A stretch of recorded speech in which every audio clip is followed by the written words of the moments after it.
What happens when Parks and Recreation is no longer relevant to a community? What happens when our competitors, from our nonprofits to our small and large businesses, start taking over our services and doing them better? What happens when we lack the funding and the resources and the budget to offer quality services to our community? This is an issue that many recreation providers are dealing with right now. And as local parks and recreation systems, we have an obligation to figure out how to stay relevant. How do we stay on top of the trends? When do we compete? When do we collaborate? And when do we step back? In this episode, I'm talking to Chris Nunes from Woodlands, Texas, as we talk about all the hard questions that have to do with how to stay relevant in this day and age.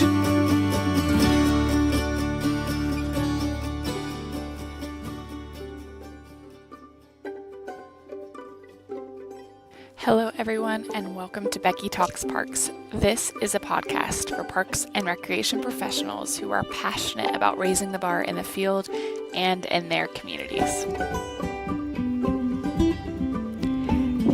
Thank you all so much for joining us for another episode of Becky Talks Parks. Today, I had the pleasure of talking with the Director of Parks and Recreation for the Woodlands Township in Woodlands, Texas, Chris Nunes. Chris, can you give us a little background as far as who you are and how you got into your current role? I've been in the Parks and Recreation profession, the municipal Parks and Rec profession for 24 years now. This is all I've ever done professionally. I graduated with a degree in recreation and a master's degree in sports management, worked in a small community, and really that was kind of the building blocks of everything that I've done. It was a small community in northern Maine that really didn't kind of quote unquote understand, what the power of recreation could be, and worked there. Went back to school again, got a doctorate from the University of New Mexico in Parks and Recreation. Taught for a few years in a university in Ohio, then made my way to Colorado for 4.5 years. And then since 2006, I've been the Director of Parks and Recreation for the Woodlands, Texas. We are a community now of about 125,000 people, a very, very resource-intensive Parks and Recreation department. We've got 140 parks, several thousand acres of open space, 15 pools, 220 miles of pathways. And we do a lot of things that are traditional Parks and Recreation and a lot of things that are not traditional Parks and Recreation. But really the focus has been on how do we maximize the use of our facilities, and to understand how do we maximize the use of our facilities, we really need to stay abreast on top of what our residents want, need, so we become a relevant service for our residents.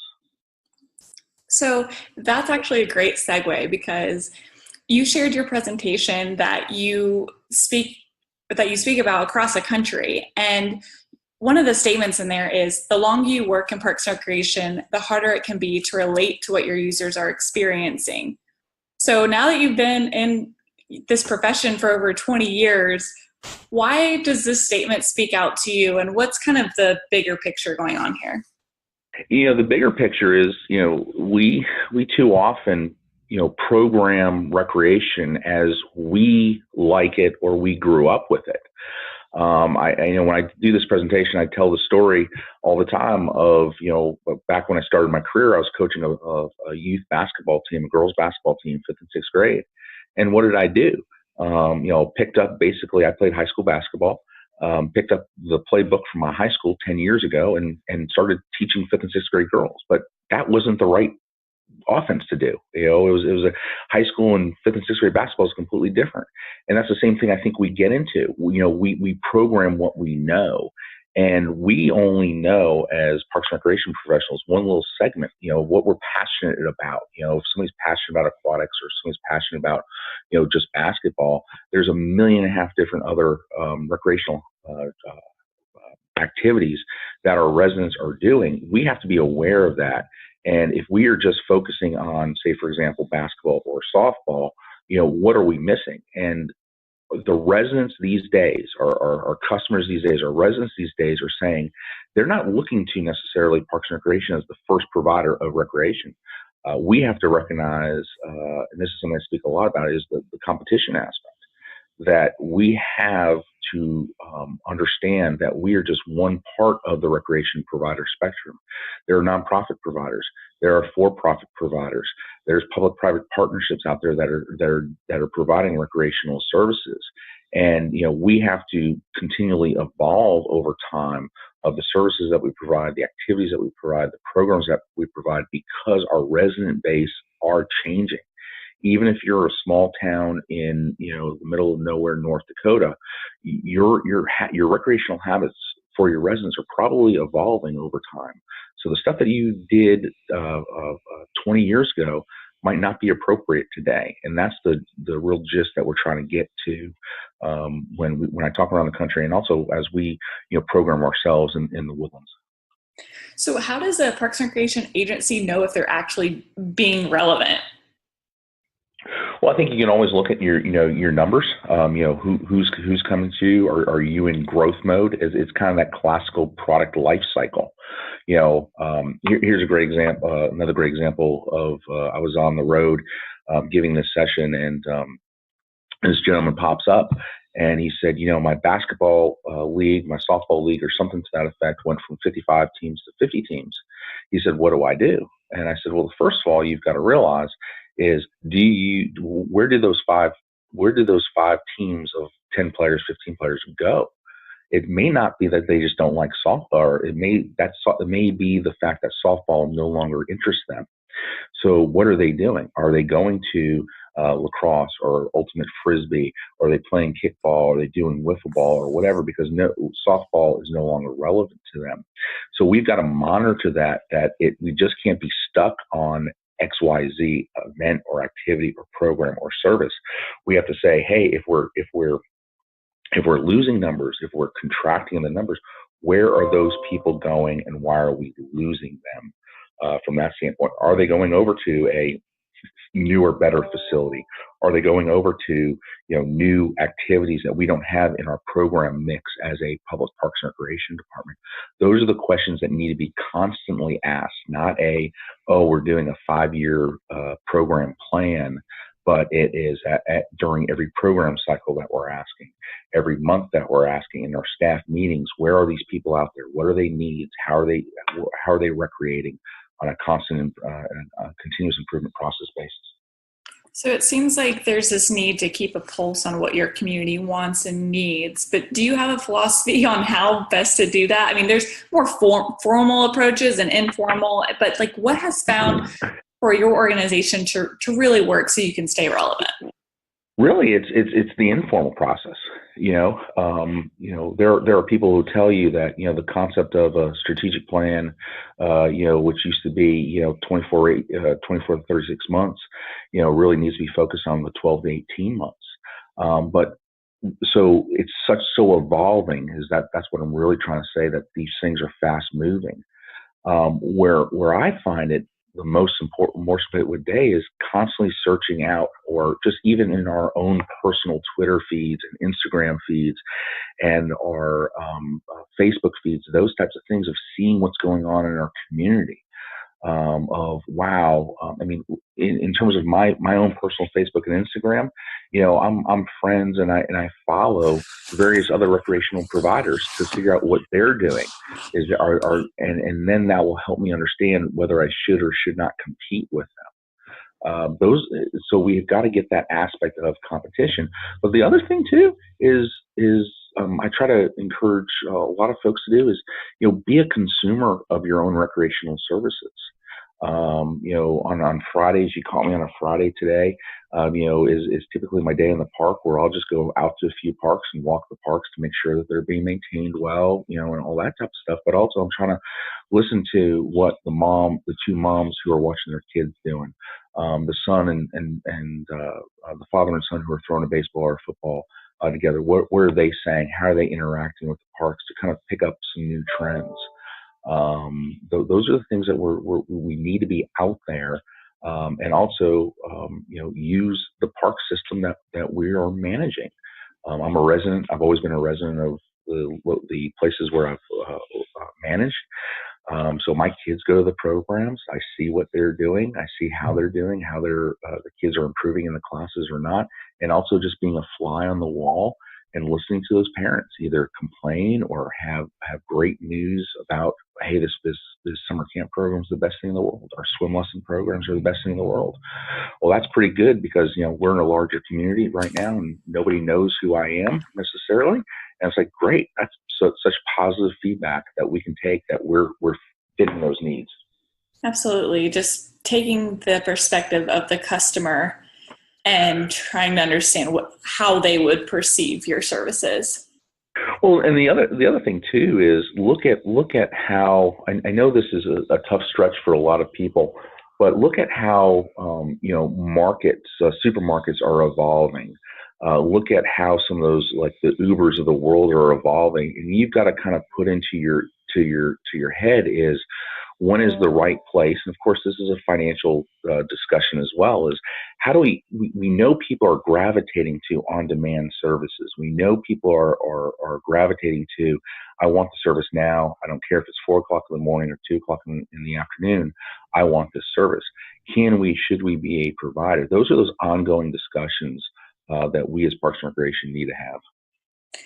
Absolutely. I mean, we have everything at our fingertips, and even ordering things off online, like you can get those things in a few hours. So how can a Parks and Recreation department keep up when we have all of these different policies and rules that are in place for a good reason, but they can also be a little stifling? You know what I mean? Well, I think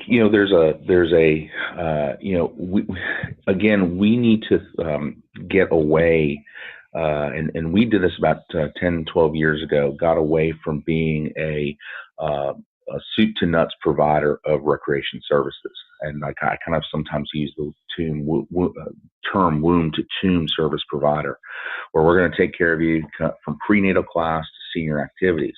When we cross-reference and we do kind of a real recreational service provider analysis, we will see that there are other nonprofits doing things in our communities. Our next question is, should we or should we not be providing those services? And so what you'll end up doing is finding niches within the service delivery system of your community, saying, this is what we want to be really, really good at, and this is what we can be really good at. And that will allow us to concentrate on, instead of 100 things, 5, 6, 10 things to be really, really successful at. And that's when you start bringing that attitude in, you start looking at how we can do it better. We start bringing in kind of continuous improvement processes on a yearly basis to say, how do we continue to move forward versus saying just change the date. Great example, just yesterday. We are here on September 6th. Yesterday was September 6th. And we're sitting down with a what would we do differently meeting for our aquatics division. And that really is our starting point for the 2019 season. So we're not starting our 2019 season in April and saying, oh my Lord, we have to open up the pools. We're pulling back 6 to 7 months to say, how do we improve for next year? And when we have that ethos, we start churning out, the staff, and then our residents start expecting these changes and these quality improvement changes, whether it be, hey, we're going to improve our customer service at the front desk. We're going to modify the swim passes because it's an input that we heard, instead of just change the date attitude. Right. And it helps too that it's fresh on your mind because the season just ended. Well, yeah, and the other factor too is, here is the issue in early September. We will have follow-up discussions with our aquatics group in October, in November, in December. So the quality improvement and continuous improvement process is throughout the system. It's not just that the aquatic superintendent is responsible for it. Our assistant director is responsible for it, and myself is responsible for it. So we're continually monitoring that thing. So, it's kind of one of those things of how do you juggle 100 balls at the same time? You just hope you don't drop any, because you're trying to push these processes, whether it be the aquatics, whether it be the recreation side, whether it be the park side, the special events side, or whatever sides, the multiple programs and services you have, but really gearing your staff towards thinking not just about today, but keeping an eye on tomorrow, and what's going to happen 6 months from now, what's going to happen next year, 18 months from now. Yeah. So at what point, we know that we're competing and we know that there's other service providers out there, but then there's also that piece of, well, we can also collaborate with them. So how do you know when it's best to compete or collaborate or just let another agency or another business or organization handle that service? Well, that's a great question, and I think we especially with the nonprofits and even some standpoints the for-profits need to work collaboratively together, because there just aren't enough resources out there, i.e., dollars, space, on how we are going to improve it. I wish we kind of pushed more partnerships in our own community right now, and but those partnerships, of course, take time. We're working on a couple of different things from a facility standpoint, where a program has gone down, they have active land, and we're working on a partnership with this nonprofit organization to say, hey, would it make sense for us to maintain the land? You guys can then concentrate just on your program, and we can concentrate on providing more access in the future for maybe sports or other activities in terms of actually square footage, because land is at a premium in our community. Those are things. There's no right answer to your question. Some of them are going to be organic, just come to you. Some of them you're going to have to search out. But my firm belief is the more partners you can have, the more people you can get involved in your department, the better it's going to be, as long as there's a contract. Okay, that's another whole key there. As long as there's a formal agreement, so that really identifies who does what, because the chances that I'm going to be here in 20 years, who knows? And we in Parks and Recreation have been stuck with those types of contracts that were signed in the 50s, 60s, 70s, and now we're managing them is a real challenge. But go back to the point that I was getting at, is the more people we can have at the table, the more advocates we have for public parks and recreation, and the more partnerships we can develop, the more relationships that we can have with our various youth sports organizations, cultural organizations, civic organizations, the more people that we're saying, man, Parks and Recreation is a vibrant part of our community overall. And when budget time comes, they may stand up for you to say, hey, it doesn't make sense that we're going to cut Parks and Recreation 2%, 5%, 10%. This is what they do for us, so they can be the raving fans about your program and service. That's so true. That's an amazing opportunity for them to be advocates for you, because they also need your organization so that their business can thrive. Yeah, I mean, the more interlocked that I am into a resident's daily life, the better it is going to be for me. Now, of course, it does take a lot of work to do that, but at the same point, I'm trying to look at, when that next budget cycle comes, is I need those people who have the potential to say, you know what, board, council, commission, whatever the governmental structure is these people are doing a good job for us, and we want to see that continue. Gotcha. So let's talk about what happens if an agency chooses to stay the same. You've probably been around other agencies that maybe are having a hard time listening to their community, but what are the consequences of that? Well, I think that the consequences of, especially if you're not, pushing, and I don't want to use the term pushing the envelope, but continuing to push for positive parks and recreation that meets the needs of the residents. Well, if you're no longer seen as a relevant service, what is going to happen is you're going to stagnate, and other service providers are going to take over for you, whether it be some of our nonprofit, allied agencies, whether it be the for-profit organizations or other parks and recreation agencies around you, who are going to be taken over. And so if your numbers start decreasing and people aren't coming to the table to advocate for you, well, guess what? Your budget is going to be cut, plain and simple. It's one of the concepts that we talk about is, if you're no longer that first place to go for recreational services in your community, then you're going to lose, the concept of market share. Your revenue is going to go down. Participation is going to go down. The value to the community is going to go down. and then the board and commission is going to be forced to really kind of make a decision, and that inevitably hits the budget. If you're a professional in the field right now, but your agency doesn't have the same philosophy, or maybe they're listening to this, but they're like, yeah, my agency has a hard time listening to their community. What's something that a professional can do within their own realm, like to really take responsibility to be relevant in their community? Well, you have that is a great question. When I talk about relevance, or a number of the topics I talk about across the country, is you're the director of something. Okay, so I have a title of director of Parks and Recreation of this great community called the Woodlands. But my tennis coordinator that we have, she's the director of tennis for us. And you've got to, if you're a program coordinator or a rec supervisor or something like that might be listening to this, recognize that you are the director, and how am I going to impact change, and how am I going to look at developing a continuous improvement process for tennis or soccer or my respective park. And if you bring that up to it, then all of a sudden your supervisor who is overseeing the supervisor at that park is like, man, that person's numbers are really up. That person's participation numbers are really up. That person's satisfaction numbers are really up. That person's numbers on some sort of other outcome measurement or key performance measurement is really, really high. What is that he or she doing? And that will get that person noticed, and maybe that you're the cause of change in a respective department that may not be, as open to some of the ideas that we're talking about.